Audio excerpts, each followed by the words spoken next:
55 days until America heads to the polls, and the issue dogging the Clinton campaign, that is to say, is Hillary's health.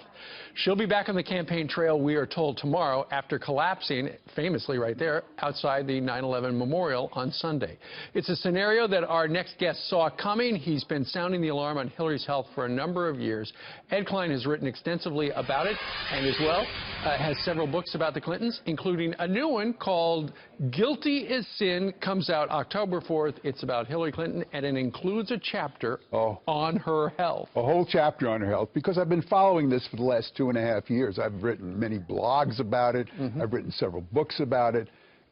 Bill Clinton has known about Hillary's health for not months, but for years. It's been urging her to get a complete medical checkup at a hospital, and she's refused to do so because she's afraid if it leaks out. Right.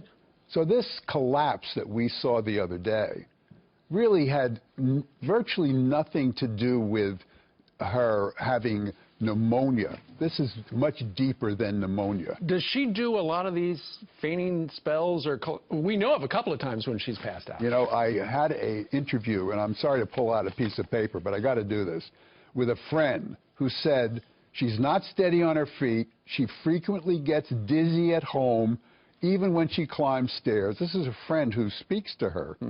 She has her legs elevated when she's at home because of her circulation problems.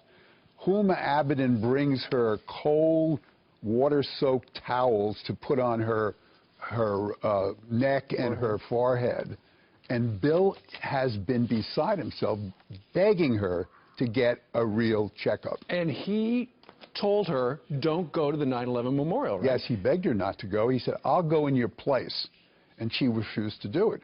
And then when she came home, he was absolutely furious at her for having gone and then collapsed and did exactly what he was afraid was going to happen, which would collapse in public, because she's been doing it in private.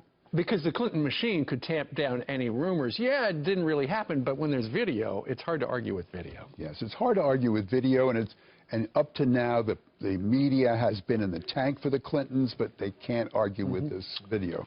What do your sources tell you about an underlying issue, health issue?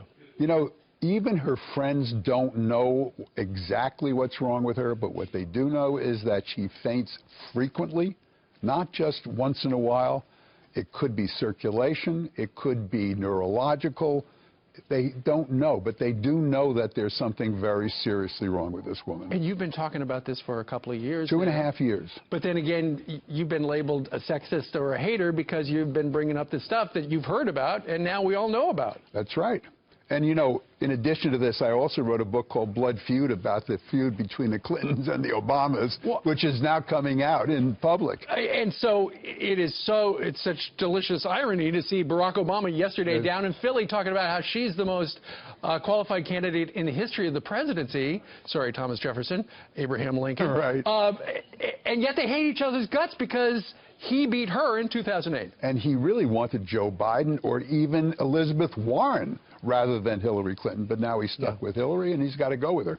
Let's say, God forbid, there's another medical episode caught on camera between now and election. That could be devastating. Well, surely, and the Democrats would then scramble to find a number 2 person. At this stage, it's not Tim Kaine, is it? Bill has gone to his old legal advisor and said, you know, there's talk about dumping my wife. Can you put together a legal team that, if that happens, they can block the effort to dump Hillary? So there's already, on Bill's side, an effort to try to stop that. You can't dump her because I'll sue you. That's right. Oh, man, oh, man. All right, his new book comes out on October 4th, Guilty as Sin. Ed Klein, thank you very much. Great to be with you.